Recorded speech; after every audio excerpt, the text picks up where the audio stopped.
Una sa ating listahan ng pusa na ito na mukhang kakagising lang at dumiretso sa kanilang lababo. Ang galing! Ang galing! Sunod natin etong si Doggy na mukhang nainitan yata, kaya tamang swimming muna sa balde.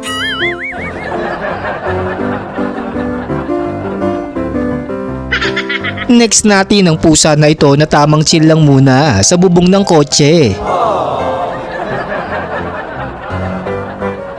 Mukhang vegetarian naman ang tuta na ito, kaya tamang kain lang muna ng Pechay Baguio.